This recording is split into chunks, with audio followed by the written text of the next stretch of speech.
यहाँ पर हम देखेंगे सामाजिक समस्याओं के बारे में। सामाजिक समस्याओं की अवधारणा क्या है, यानी क्या उनका कॉन्सेप्ट रहा है और क्या उनकी अप्रोच रही है, यानी कि उपागम रहा है। इसके बारे में हम बात करेंगे। तो इसके बारे में बात करने से पहले हम यहाँ पर देखते हैं कि क्या सोशल प्रॉब्लम का कॉन्सेप्ट होता है, क्या उनकी अप्रोच होती है। तो आज सामाजिक समस्याओं को समाजशास्त्र का ही हम भाग मान सकते हैं या फिर भाग माना जाता है। समाजशास्त्र का जो क्षेत्र है बहुत ही व्यापक है। इसमें परिवार का समाजशास्त्र आ जाता है और परिवार का अपराध आ जाता है, और यहाँ पर समाजशास्त्र के अंदर शिक्षा का समाजशास्त्र आ जाता है, पर्यावरण का समाजशास्त्र आ जाता है। शिक्षा का हम समाजशास्त्र की बात कर सकते हैं समाजशास्त्र के मामले में, और अपराध के समाजशास्त्र की बात कर सकते हैं, परिवार के समाजशास्त्र की हम बात कर सकते हैं। तो ये सभी समाजशास्त्र यहाँ पर शामिल हो जाते हैं समाजशास्त्र के क्षेत्र में। जैसे मादक द्रव्यों का सेवन करना, मद्यपान करना, आतंकवाद, भ्रष्टाचार, गरीबी, बेरोजगारी, जनसंख्या विस्फोट, एड्स, असमानता, प्रदूषण, पर्यावरण क्षरण, अपराध आदि सभी जो समस्याएं हैं वो व्यक्तिगत समस्याएं नहीं हैं। जैसे हमने ये समस्याएं जो देखी हैं, कौन कौन सी समस्याएं हैं हमारे पास में। जैसे आतंकवाद हमारे पास में एक समस्या है, आतंकवाद। भ्रष्टाचार हमारे पास में एक समस्या है, ये व्यक्तिगत समस्या नहीं है। गरीबी है, गरीबी हमारी व्यक्तिगत समस्या नहीं है। बेरोजगारी है, बेरोजगारी भी हमारी व्यक्तिगत समस्या नहीं है। और बेरोजगारी के बाद में हम देखें, जैसे जनसंख्या विस्फोट है, जनसंख्या बढ़ रही है, तो जनसंख्या विस्फोट ये भी हमारी व्यक्तिगत समस्या नहीं है। एड्स है, ये भी हमारी व्यक्तिगत समस्या नहीं है। और असमानता लोगों के बीच में बढ़ रही है, असमानता ये भी हमारी व्यक्तिगत समस्या नहीं है। प्रदूषण की बात करें हम, प्रदूषण ये भी एक समस्या है समाज की। और अपराध है, अपराध बढ़ रहे हैं दिनों दिन, ये भी समाज की एक समस्या है। तो ये जनसाधारण को समान रूप से प्रभावित करती हैं। ये सारी समस्याएं हैं, हमारे प्रत्येक व्यक्ति को ये प्रभावित करती हैं, प्रत्येक व्यक्ति को इनसे नुकसान होता है। व्यक्तिगत समस्या वह है जो व्यक्ति या फिर एक समूह को प्रभावित करती हो, या फिर व्यक्तिगत समस्या हम उस समस्या को कहते हैं जो केवल व्यक्ति को नुकसान पहुंचाती हो। समाज को जो समस्या नुकसान नहीं पहुंचाती है उस पर हम ज़्यादा ध्यान नहीं देते। हम जो समाज पर ज़्यादा नुकसान पहुंचाती है उस पर ध्यान देते हैं। व्यक्तिगत समस्याओं में नहीं आती हैं ये सारी समस्याएं, किस में आती हैं, सामाजिक समस्याओं के अंदर आती हैं। तो उनका समाधान उस व्यक्ति या समूह के निकटतम वातावरण में होता है। अगर कोई भी, अगर हमारे पास में कोई व्यक्तिगत समस्या है तो उसका समाधान वह व्यक्ति कर सकता है, या फिर किसी समूह की समस्या है तो उसका समाधान वो समूह कर सकता है। लेकिन अगर इसके विपरीत अगर हम बात करें, जैसे जन विषय यानी कोई भी पब्लिक इश्यू है, तो पब्लिक इश्यू की बात करें, पब्लिक इश्यू वह है जिसका पूरे समाज या समाज की बड़ी संख्या पर प्रभाव पड़ता है। एक समाजशास्त्री का लक्ष्य यह जानना होता है कि समाज की संरचना के कार्य निर्वाह में ये समस्याएं किस प्रकार उत्पन्न हुई, ये समस्याएं कैसे बढ़ी, जैसे आतंकवाद कैसे बढ़ा, भ्रष्टाचार कैसे बढ़ा, गरीबी कैसे बढ़ी है, बेरोजगारी कैसे बढ़ी है, क्या कारण इनके रहे हैं। तो वह समाजशास्त्री है समाज में आपसी संबंधों के जो विभिन्न संरूप है उनकी कार्य प्रणाली को देखता है, लोगों का उन पर क्या प्रभाव पड़ा है उसको देखता है, उनका अध्ययन करता है। वह इन समस्याओं के समाधान के लिए यह देखता है कि सामाजिक संरचनाओं को किस प्रकार पुनर्गठन हो सकता है, एवं सामाजिक व्यवस्थाओं को किस प्रकार पुनः संरचना हो सकती है। जो भी हमारी समाज की संरचनाएं हैं उनका पुनर्गठन किस तरीके से किया जाए, किस तरीके से सुखद समाचार जो समाज है बनाया जाए, इसके बारे में वो चर्चा कर सकता है या इसके उपाय खोज सकता है। तो सिद्धांत को प्रयोग से जोड़ने के फलस्वरूप यहाँ पर हम देखें कि समस्या के समाधान के लिए एक वैज्ञानिक परिप्रेक्ष्य यहाँ पर मिल जाता है। जैसे कि हम बात करें कॉन्सेप्ट ऑफ सोशल प्रॉब्लम, यानी सामाजिक समस्या की अवधारणा। सामाजिक समस्या की अवधारणा की हम बात करते हैं। क्या अवधारणा है, क्या कॉन्सेप्ट है?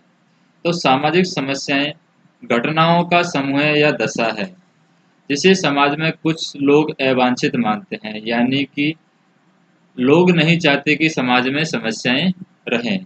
समाज के एक वर्ग या समूह के समक्ष उत्पन्न स्थिति उसके लिए हानिकारक परिणाम हो सकती है, जिससे केवल सामूहिक प्रयासों से ही निपटा जा सकता है और सामाजिक समस्या के रूप में परिभाषित किया जा सकता है। यानी सामाजिक समस्या को कोई एक व्यक्ति यहाँ पर सॉल्व नहीं कर सकता, कोई एक व्यक्ति यहाँ पर सुधार नहीं सकता, उसको सामूहिक रूप से ही सुधारा जा सकता है, उसको समाज को ही सुधारना होता है। इसलिए कोई एक व्यक्ति या कुछ व्यक्ति सामाजिक रूप से समस्याग्रस्त स्थिति के लिए जिम्मेदार नहीं होते हैं। अगर कोई भी समस्या उत्पन्न हुई है तो उसके लिए एक व्यक्ति जिम्मेदार नहीं होता है। जैसे आतंकवाद बढ़ रहा है तो उसके लिए कोई एक व्यक्ति जिम्मेदार नहीं है, भ्रष्टाचार बढ़ रहा है तो उसके लिए कोई एक व्यक्ति जिम्मेदार नहीं है, गरीबी बढ़ रही है तो उसके लिए कोई भी एक व्यक्ति यहाँ पर जिम्मेदार नहीं है। इन स्थितियों पर नियंत्रण पाना, यानी कि सामाजिक समस्याओं की जो स्थिति हैं उन पर नियंत्रण पाना किसी एक व्यक्ति या कुछ व्यक्तियों के बस की बात नहीं है। इसकी जिम्मेदारी पूरी समाज की है। पूरी समाज को यहाँ पर इन समस्याओं को सॉल्व करना पड़ेगा। सामाजिक समस्याओं को सामाजिक आदर्श का विचलन माना जाता है जो सामूहिक प्रयत्न से ही ठीक हो सकता है। जैसे हम बात करें तो जो सामाजिक समस्याएं हैं सामूहिक प्रयत्न से ही ठीक की जा सकती हैं। इसके दो महत्वपूर्ण तत्व हमारे पास में आते हैं। पहला तत्व आता है कि एक स्थिति जो आदर्श से कम है, यानी कि जो अवांछनीय है, असाधारण है। तो एक स्थिति ऐसी है जो आदर्श से कम है, यानी कि जो स्थिति हमारे लिए असाधारण है। और दूसरा तत्व आता है जो सामूहिक प्रयत्न से ठीक हो सकती है। तो यहाँ पर हम इसका निर्धारण करना सरल नहीं होगा कि कौन सी स्थिति है आदर्श है और कौन सी नहीं, यानी कौन सी स्थिति ऐसी है जिसको हम आसानी से सॉल्व नहीं कर सकते और कौन सी स्थिति ऐसी है जिसको समाज सामूहिक प्रयत्न से सॉल्व कर सकता है या सामूहिक प्रयत्न से सुधार सकता है। तो हम क्या करते हैं यहाँ पर, ऐसा कोई मापदंड नहीं है जिससे इसको जांचने के लिए प्रयोग में लाया जा सके। जैसे अगर हम आतंकवाद को नापने की कोशिश करें तो हमारे पास में कोई ऐसा मेजरमेंट डिवाइस नहीं है, ऐसी कोई युक्ति नहीं है जिससे हम पता लगा सके कि आतंकवाद कितना है। आतंकवाद ज़्यादा हो सकता है, कम हो सकता है। हम ये नहीं बता सकते कि आतंकवाद चरम पर कब है, इससे ज़्यादा आतंकवाद नहीं बढ़ेगा। आतंकवाद कितना भी बढ़ सकता है, इसका कोई भरोसा नहीं है। भ्रष्टाचार कितना भी बढ़ सकता है, इसका भी कोई नाप तोल हमें नहीं है। तो हम इसकी स्पष्ट जांच नहीं कर सकते, यानी जांचने के लिए कोई हमारे पास में मापदंड नहीं है। फिर भी हमारे पास में यह स्पष्ट है कि सामाजिक आदर्श कोई मनमाना विचार या मत नहीं है। सामाजिक समस्या शब्द उसी विषय के लिए उपयोग किया जाता है जो सामाजिक आचार शास्त्र। सामाजिक आचार शास्त्र क्या होता है? जो सामूहिक संबंधों में आचार व्यवहार को सही और गलत बताता हो और समाज जो कि सार्वजनिक कल्याण को प्रोत्साहित करता है, सार्वजनिक व्यवस्था को बनाए रखता है। तो ये अगर जो व्यवस्था सामाजिक कल्याण को प्रोत्साहित करती है, जो व्यवस्था सामाजिक व्यवस्था को बनाए रखती है, समाज को सुधारने का प्रयास करती है, अगर उसमें बाधा उत्पन्न होती है तो हम उसे कहेंगे सामाजिक समस्याएं। तो विषय ऐसा ही भी होना चाहिए। अगर कोई विषय सामाजिक समस्या उत्पन्न कर रहा है तो विषय ऐसा भी होना चाहिए जिसका एक व्यक्ति स्वयं समाधान नहीं कर सके, तो वो हमारी कहलाएगी सामाजिक समस्या। जिसका एक व्यक्ति है, कोई भी उसका समाधान नहीं कर सके। यदि किसी व्यक्ति को नौकरी चाहिए तो उसे पाने के लिए उसे दूसरों के साथ प्रतियोगिता में भाग लेना ही होगा, तो ये सामाजिक समस्या नहीं है। तो यह केवल एक व्यक्तिगत समस्या है। इसी प्रकार यदि किसी व्यक्ति को मादक द्रव्यों के सेवन की आदत पड़ गई है, अगर कोई व्यक्ति बहुत ज़्यादा नशा करता है, ऐसी उसे आदत पड़ गई है और उसे छोड़ने के लिए उसे यदि कोई मनोचिकित्सीय संस्थान या फिर सामुदायिक केंद्र में भर्ती होना पड़ता है तो वह भी उसकी व्यक्तिगत समस्या है। यानी कि अगर वो नशा छोड़ना चाहता है उसके लिए वो डॉक्टर के पास में जाता है या फिर मनोचिकित्सीय संस्थान के पास में जाता है या संस्थान में जाता है या सामुदायिक केंद्र में भर्ती होता है, तो यह उसकी व्यक्तिगत समस्या है। और दूसरी ओर यदि किसी देश में 3-4 करोड़ व्यक्ति बेरोजगार हैं और कोई व्यक्ति अकेला उसके लिए प्रभावी कदम नहीं उठा सकता। अगर देश में बेरोजगारी की संख्या बढ़ गई है तो वहाँ पर एक व्यक्ति कोई भी अच्छा कदम नहीं उठा सकता। एक व्यक्ति के कदम उठाने से यहाँ पर कुछ नहीं होने वाला है। तो उसके समाधान के लिए एक संगठित प्रयास की आवश्यकता है। इस प्रकार इस तरह की परिस्थिति में एक समस्या व्यक्तिगत समस्या होती है, तो दूसरी वही एक समस्या है सामाजिक समस्या हो सकती है। दोनों समस्याएं यहाँ पर नौकरी की है, लेकिन अगर नौकरी में एक व्यक्ति को नौकरी चाहिए तो व्यक्तिगत समस्या है। लेकिन अगर 2-3 करोड़ लोग बेरोजगार हैं, 2-3 करोड़ लोगों के पास में नौकरी नहीं है, तो ये क्या हो जाएगी, यही चीज़ यहाँ पर सामाजिक समस्या हो जाएगी। यानी नौकरी ही यहाँ पर सामाजिक समस्या हो जाएगी। परंतु हम देखते हैं कि समय के साथ साथ सामाजिक समस्याएं बदलती रहती हैं। जो कुछ दशकों पहले सामाजिक समस्या नहीं मानी जाती थी, यानी आज से बहुत नहीं मानी जाती थी, जैसे बहुत सारे लोग शादियाँ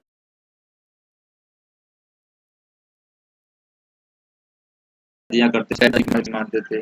पहले दासियाँ हैं साथ में जाती थी महिलाओं के, तो उनको सामाजिक समस्या नहीं मानते थे, लेकिन अभी उनको सबको गलत माना जाता है। तो यहाँ पर हम देखें कि कुछ समय पहले सामाजिक समस्याएं नहीं मानी जाती थी, कुछ ऐसी स्थितियाँ थी, और वह 2 दशकों के पश्चात एक नाजुक सामाजिक समस्या बन सकती है। उदाहरण के लिए अगर हम देखें, हमारे देश में जो 20वीं शताब्दी के 40 से पहले के दशक में जनसंख्या विस्फोट पहले सामाजिक समस्या के रूप में नहीं देखा जाता था, परंतु 50 के दशक में यह नाजुक समस्या बन गई है। यानी कि वर्तमान में जनसंख्या विस्फोट एक सामाजिक समस्या बन गई है, पहले ये सामाजिक समस्या नहीं थी। सामाजिक परिवर्तन नई स्थितियों को जन्म देता है, जिसमें एक घटना एक सामाजिक समस्या बन जाती है। और 40 के दशक में भारत में युवा असंतोष जैसी कोई समस्या नहीं थी। यानी पहले युवा लोग हैं वो असंतोष नहीं होते थे, यानी असंतोष की कोई ऐसी घटनाएं नहीं थी। लेकिन 50 और 60 के दशक में यह समस्या हो गई, और 70, 80 और 90 के दशक में यह गंभीर समस्या हो गई, और अब नई शताब्दी में यही स्थिति बनी हुई है। तो सामाजिक समस्या की अवधारणा के बारे में कुछ और दृष्टिकोण पर हम विचार कर सकते हैं, जैसे कि फुलर और मेयर्स, इन्होंने सामाजिक समस्या की परिभाषा दी है। तो कौन कौन व्यक्ति हैं जिन्होंने सामाजिक समस्या की परिभाषा दी है? एक है फुलर और मेयर्स, ये सामाजिक समस्या की परिभाषा देते हैं। फुलर व मेयर ये क्या बताते हैं सामाजिक समस्या की परिभाषा? ये सामाजिक समस्या की परिभाषा देते हुए कहते हैं कि यह वह स्थिति है जिसे व्यक्तियों की बड़ी संख्या सामाजिक मापदंडों से विचलन मानती है। यानी कि समाज में कुछ मापदंड होते हैं, अगर उन मापदंडों पर लोग नहीं चलते हैं तो उसे सामाजिक समस्या माना जाता है। तो रेनहॉर्ट ने यहाँ पर सामाजिक समस्या को फिर फुलर और मेयर ने तो कहा है कि सामाजिक मापदंडों पर लोगों को चलना चाहिए। सामाजिक मापदंडों पर, अगर सामाजिक मापदंडों पर लोग नहीं चल रहे हैं, उनसे विचलन हो रहा है, तो ये सामाजिक समस्या उत्पन्न कर सकता है। जबकि एक दूसरे यहाँ पर समाजशास्त्री आते हैं जिनका नाम है रेनहॉर्ट। तो ये रेनहॉर्ट क्या बताते हैं?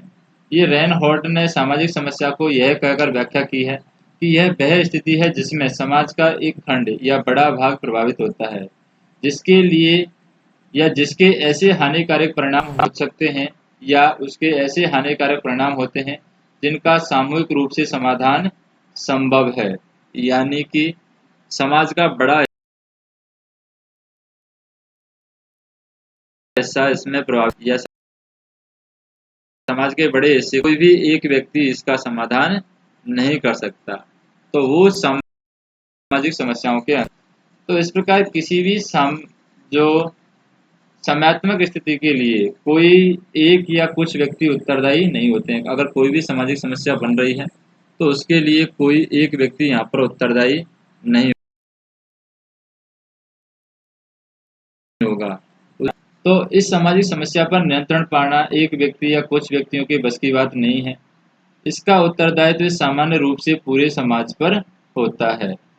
फिर यहाँ पर हम देखें कि मर्टन और निस्बट भी यहाँ पर सामाजिक समस्याओं की परिभाषा देते हैं। मर्टन और निस्बट,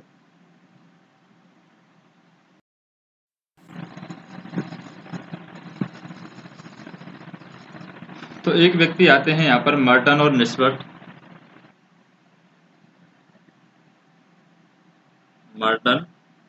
व निष्पट। ये भी यहाँ पर सामाजिक समस्या की परिभाषा देते हैं। इनका विचार है कि सामाजिक समस्या व्यवहार का एक ऐसा रूप है जिसे समाज का बड़ा भाग है व्यापक रूप से स्वीकार करता है और अनुमोदित मापदंडों का उल्लंघन मानता है। यानी कि समाज कुछ मापदंड निर्धारित करता है, अगर उस मापदंड पर लोग नहीं चलते हैं तो उनका उल्लंघन होता है, तो ये सामाजिक समस्या बन सकती है।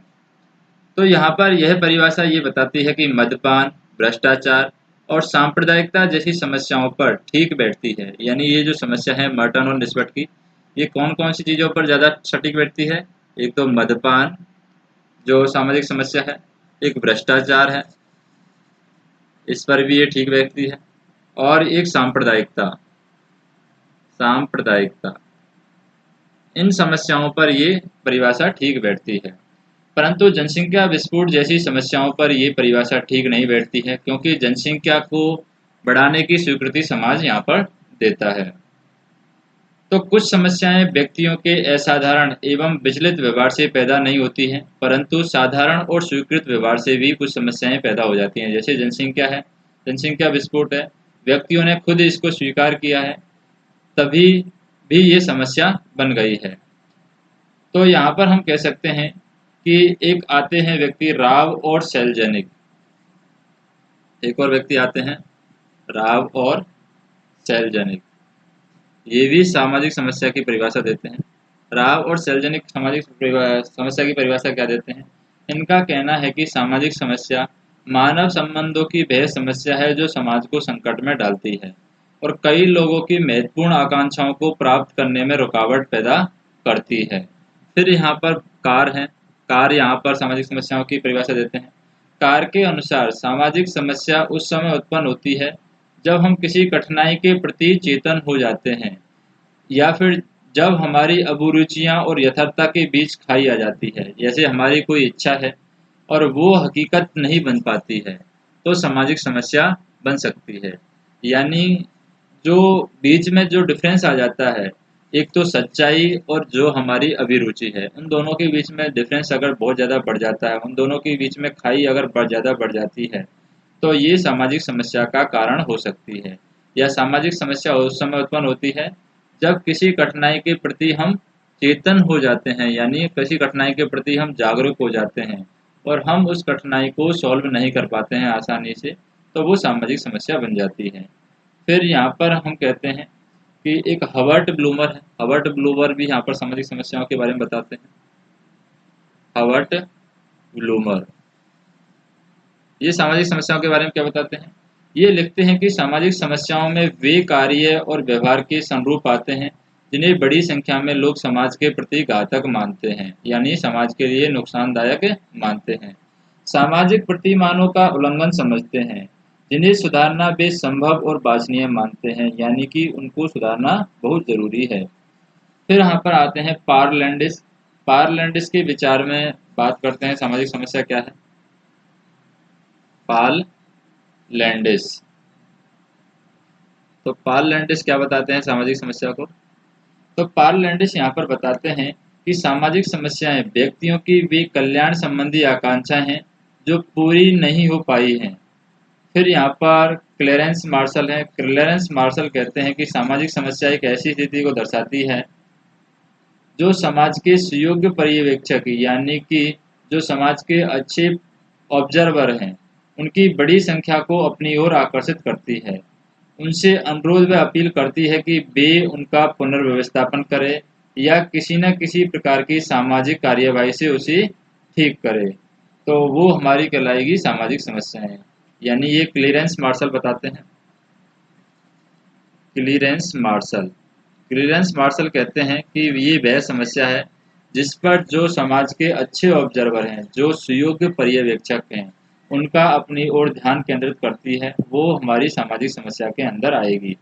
जो ये अपील करती है, जो अच्छे सुयोग्य पर्यवेक्षक हैं, उनसे अपील करती है जो समस्या कि वो उसका पुनर्स्थापना करे या समाज में कोई ऐसी कार्यवाही करे जिससे वो सही हो सके, तो वो सामाजिक समस्या के अंदर आती है। तो यहाँ पर हार्टन लेस्ले लिखते हैं कि सामाजिक समस्या एक ऐसी स्थिति है जो व्यक्तियों की एक बड़ी संख्या को ऐसे तरीके से प्रभावित करती है जो अवांछनीय समझे जाते हैं, या फिर यह सोचा जाता है कि सामाजिक समस्या या सामूहिक सामाजिक क्रिया के द्वारा उसके बारे में कुछ भी किया जा सकता है।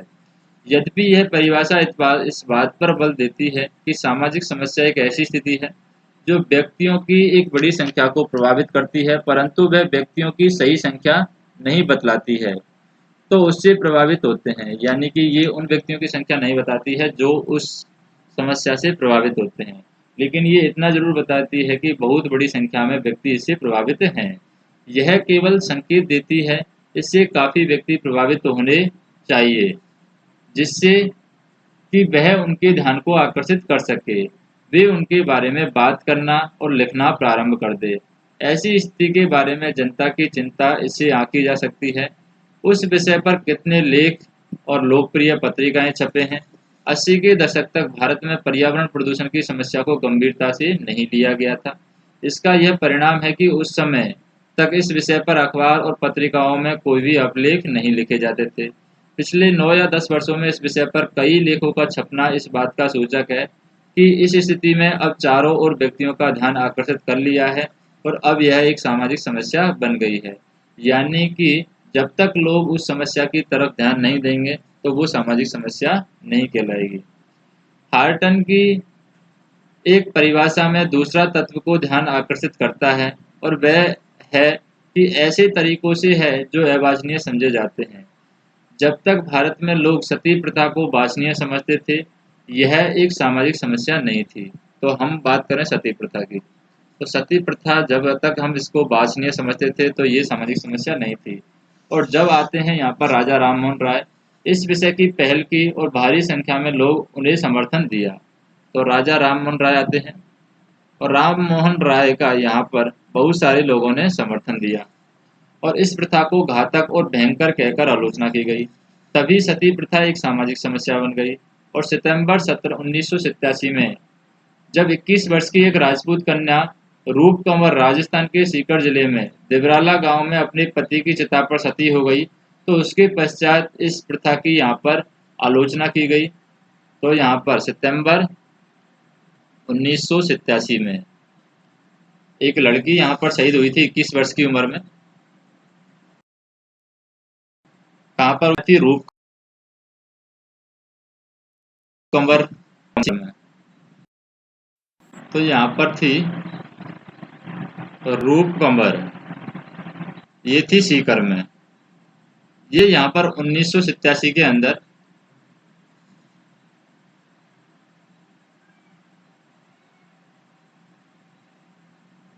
रूप कंवर सीकर के अंदर 1987 के अंदर ये यहाँ पर क्या होती है? सती होती है। तो इसके बाद में यहाँ पर सती प्रथा की यहाँ पर आलोचना की जाती है और भारत सरकार इसके विरुद्ध एक कानून बनाया था, यानी कि सती प्रोटेक्शन एक्ट या प्रिवेंशन एक्ट यहाँ पर भारत सरकार ने बनाया था, जिसके अंतर्गत यह बात कही गई थी कि किसी भी स्त्री को सती होने के लिए विवश करने वाले व्यक्ति को यहाँ पर कड़ी सजा का प्रावधान किया गया था।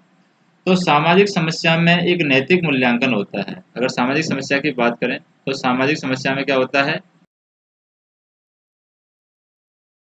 एक नैतिक, यानी उस समस्या का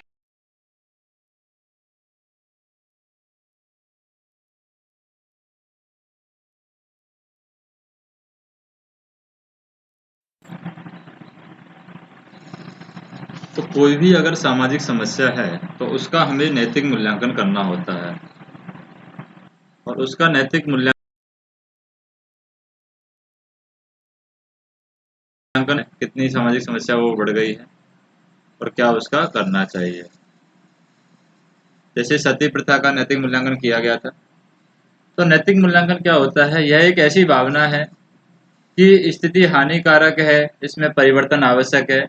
इस बात का हमें नैतिक मूल्यांकन से ही पता चलता है। जैसे 20वीं शताब्दी के 70, 80, 90 के दशक में हम भ्रष्टाचार की बात करें, भ्रष्टाचार सामाजिक समस्या के रूप में लिया जाने लगा था और यद्यपि हमारे देश में यह पहले से भी व्याप्त था। अगर भ्रष्टाचार की बात करें तो भ्रष्टाचार 70, 80, 90 के दशक से पहले से भी हमारे देश में भ्रष्टाचार था, लेकिन तब उसको सामाजिक समस्या के रूप में नहीं माना जाता था, क्योंकि वह उस टाइम उसका नैतिक मूल्यांकन किया गया था तो उसको हानिकारक नहीं माना गया था, लेकिन अभी उसका नैतिक मूल्यांकन किया जाता है तो उसको हानिकारक माना जाता है। यद्यपि हमारे देश में यह इससे पहले से ही व्याप्त था। पत्नी को पीटना और बाल मजदूरी और बालकों के साथ दुर्व्यवहार जैसे जो विवाद विषय हैं, अब भी गंभीर सामाजिक समस्याओं की परिधि में नहीं आते हैं।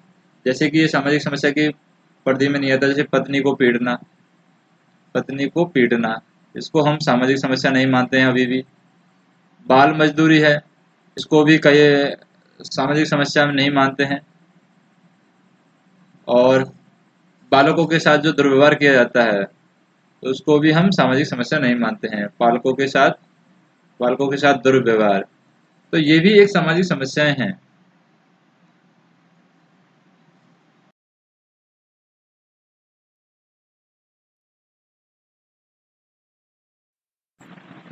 तो बालकों के साथ जो दुर्व्यवहार होता है वो भी हमारी सामाजिक समस्या है। तो इनको भी हमें सामाजिक समस्या मानना चाहिए, लेकिन हम इनको अभी मानते नहीं हैं।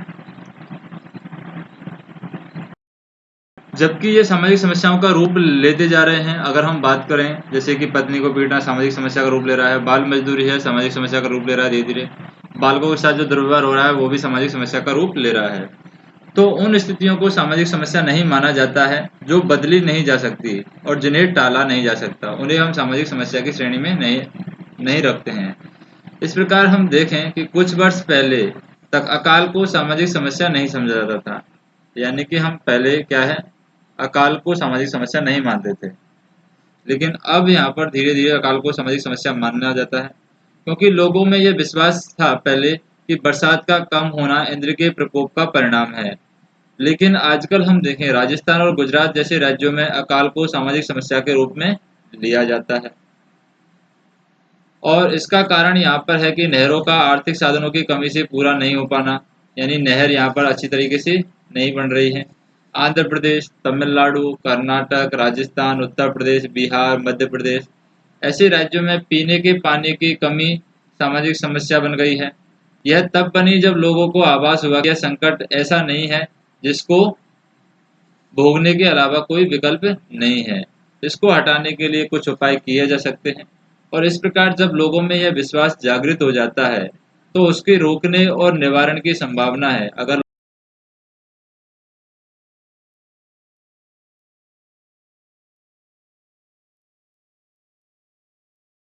लोगों को ये पता लोगों को तब तक विश्वास नहीं होता कि ये इसका निवारण हो सकता है नहीं हो सकता है।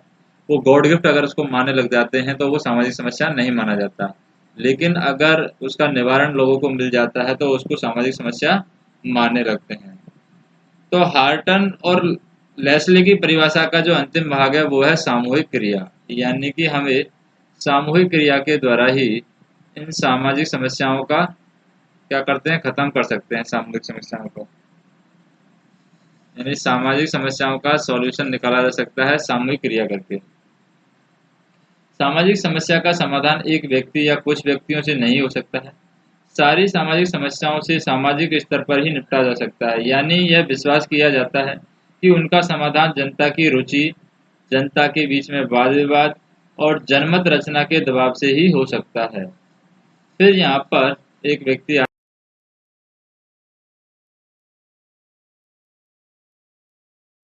आते हैं।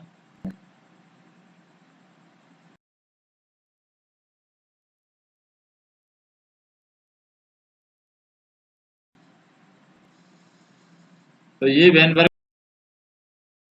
बताते हैं, यहाँ पर समस्या ऐसी व्यवहारिक संरूप या स्थिति होती है जो सामाजिक प्रतिक्रियाओं से उत्पन्न होती है, या समाज के कई सदस्य इसको इतना आपत्तिजनक और अवांछनीय मानते हैं कि उन्हें विश्वास हो जाता है कि इनका सामना करने के लिए सुधारक नीतियाँ, कार्यक्रम और सेवाएं आवश्यक हैं। तो बेनबर्ग ने सामाजिक समस्याओं की 6 विशेषताएं बताई हैं।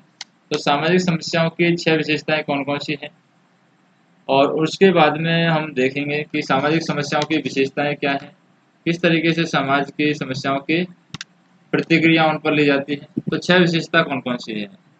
पहली विशेषता की बात करें जो सामाजिक समस्या की विशेषता के अंदर आता है, तो सामाजिक समस्या की पहली विशेषता है कि सामाजिक समस्याएं वे हैं जिन्हें समाज के कई सदस्य आपत्तिजनक मानते हैं। इसलिए उन प्रतिकूल स्थितियों को जिन्हें समाज निंदनीय नहीं मानता है, सामाजिक समस्या नहीं माना जाता। यानी समाज अगर किसी चीज़ को निंदनीय नहीं मानता है तो उसको सामाजिक समस्या समाज नहीं मानेगा। उदाहरण के लिए यदि मदिरापान को समाज आपत्तिजनक नहीं समझता है तो यह सामाजिक समस्या नहीं है। परंतु यदि समाज मदिरा सेवन से अंतर्निहित समस्याओं के प्रति सजग है, यानी कि मदिरा सेवन से जो समस्याएं उत्पन्न हो रही हैं उसको अगर समाज जानता है, उसके प्रति जागरूक है और उस पर वाद विवाद करता है, उसके परिणामों का अगर अध्ययन करता है, उसके परिणामों का विश्लेषण करता है, तो उसे नियंत्रण में रखने के लिए किसी सुधारक कार्य की रूपरेखा बनाता है। अगर समाज चाहता है कि इसको नियंत्रण में किया जाए, तो उसे सामाजिक समस्या का दर्जा प्राप्त हो जाता है। भले ही उसमें मूल स्थिति में कोई परिवर्तन नहीं हुआ हो, लेकिन वो सामाजिक समस्या बन जाती है। दूसरी विशेषता है सामाजिक समस्या की कि सामाजिक समस्याएं बदल जाती हैं यदि उनसे संबंधित व्यवहार के संरूपों को भिन्न भिन्न रूपों में व्याख्या की जाए। जैसे कि अगर उदाहरण के लिए कुछ दशकों पूर्व तक मानसिक रोग को पागलपन कहा जाता था और इसका इतना लज्जाजनक माना जाता था कि परिवार अपने सदस्य के मानसिक रोग को गुप्त रखते थे। यानी कि मानसिक रोग है उसको पागलपन मानते थे और मानसिक रोग को इतना लज्जाजनक माना जाता था पहले कि लोग हैं यहाँ पर परिवार के अपने सदस्यों के मानसिक रोग को यहाँ पर लोग गुप्त रखते थे। अब मानसिक रोग एक प्रकार का क्या है, विचलित व्यवहार है, यानी डेविएंट बिहेवियर माना जाता है। इसलिए इसका उपचार अब अधिक वास्तविक और प्रभावी ढंग से किया जा सकता है। तीसरी बात आती है कि सामाजिक समस्याओं के क्षेत्र और महत्ता के बारे में जागरूकता उत्पन्न करने में जनसंचार माध्यम जैसे कि अखबार है, दूरदर्शन है, आकाशवाणी है, पत्रिकाएं, सिनेमा है, ये महत्वपूर्ण भूमिका निभाते हैं। ये हमें बताते हैं कि सामाजिक समस्याओं के क्षेत्र क्या हैं, उनकी महत्ता के बारे में जागरूकता हमें करते हैं। यानी हमें बताते हैं कौन कौन सी सामाजिक समस्याएं देश में चल रही हैं। सामाजिक समस्याएं समाज के मूल्यों चौथी विशेषता है ये कि सामाजिक जो समस्याएं हैं समाज के मूल्यों और संस्थाओं के संदर्भ में देखी जानी चाहिए। उदाहरण के लिए अमेरिका में प्रजातीय प्रतिद्वंद्विता की समस्या भारत की छुआछूत की समस्या से भिन्न है। यानी कि अमेरिका में जो प्रजातीय प्रतिद्वंद्विता है और भारत में जो छुआछूत की बीमारी है यानी छुआछूत की समस्या है, ये दोनों अलग अलग बातें हैं। सामाजिक समस्या पांचवा पॉइंट आता है यहाँ पर कि सामाजिक समस्याओं का जो विश्लेषण है उन पर सामूहिक प्रतिक्रिया और सामाजिक संबंधों से पड़ने वाले प्रभावों को ध्यान में रखकर किया जाता है कि सामाजिक समस्याओं का विश्लेषण करके उनकी क्या प्रतिक्रियाएं हो सकती हैं, क्या समाज के संबंधों पर उसका प्रभाव पड़ेगा, तभी उनका विश्लेषण किया जाता है। छठा पॉइंट आता है सामाजिक समस्याओं से रिलेटेड कि सामाजिक समस्याएं इतिहास के साथ साथ बदलती रहती हैं। इसलिए समकालीन समस्याएं आज के समाज के मामले हैं। जैसे कि 1947-48 में शरणार्थियों को बसाने की समस्या थी। 1968 की बात करें, असम के शरणार्थियों की बसाने की समस्या से भिन्न थी। यानी असम असम में भी शरणार्थी थे और 1947-48 में भी शरणार्थी थे। लेकिन 1947-48 में जो शरणार्थी थे उनको बसाने की प्रक्रिया और 1968 में असम के शरणार्थियों को बसाने की समस्या दोनों अलग अलग हैं। वैसे ही अगर हम 1988-89 की बात करें, श्रीलंका से आए तमिलों की भी, या फिर सितंबर 1990 से में कुवैत और इराक से आए तमिल और जुलाई 2000 में फिजी से आए भारतीय की। इस प्रकार इंग्लैंड में 1988 में अप्रवासियों की समस्या जो है 1967 और 1947 की समस्या से भिन्न है। तो सामाजिक समस्याओं की विशेषताएं क्या क्या हो सकती हैं? अगर हम विशेषताओं की बात करें, सामाजिक समस्याओं की विशेषताओं की क्या विशेषताएं हैं, तो क्या क्या विशेषताएं सामाजिक समस्याओं की हो सकती हैं? तो हैं, हम उनकी सामाजिक समस्याओं की कुछ विशेषताएं पहचान सकते हैं। जैसे कि पहली विशेषता क्या हो सकती है, सभी सामाजिक समस्याएं ऐसी स्थितियां हैं जो समाज के लिए हानिकारक परिणाम प्राप्त हो सकते हैं। दूसरी सामाजिक समस्याएं आदर्श स्थिति से विचलन को माना जाता है। तीसरी विशेषता है सामाजिक समस्याओं की कि सामाजिक समस्याओं की उत्पत्ति का कोई समान आधार नहीं होता है। सभी जो सामाजिक समस्याएं हैं मूल रूप में या मूल में सामाजिक ही होती हैं। सभी सामाजिक समस्याएं अंतर संबंधित होती हैं, यानी एक दूसरे से जुड़ी होती हैं। सभी सामाजिक समस्याओं के परिणाम सामाजिक होते हैं, यानी वे ही समाज के सभी खंडों पर प्रभाव डालती हैं। सभी सामाजिक समस्याएं दोषपूर्ण सामाजिक परिस्थितियों की वजह से होती हैं और सामाजिक समस्याओं का दायित्व सामाजिक है। इसके निवारण के लिए एक सामूहिक उपागम की आवश्यकता है, यानी कि एक सामूहिक हमें क्या करना होगी, तैयारी करनी होगी, एक सामूहिक अप्रोच हमें अप्लाई करनी होगी, उपागम हमें करना होगा। और यहाँ पर सभी सामाजिक समस्याएं सभी समाजों में पाई जाती हैं। तो सामाजिक समस्याएं हैं सभी समाजों में यहाँ पर पाई जाती हैं। नेक्स्ट ऑडियो लेक्चर में हम देखेंगे सामाजिक समस्याओं पर प्रतिक्रिया किस तरीके से दी जाती है, रिएक्शन सोशल प्रॉब्लम का किस तरीके से दिया जाता है।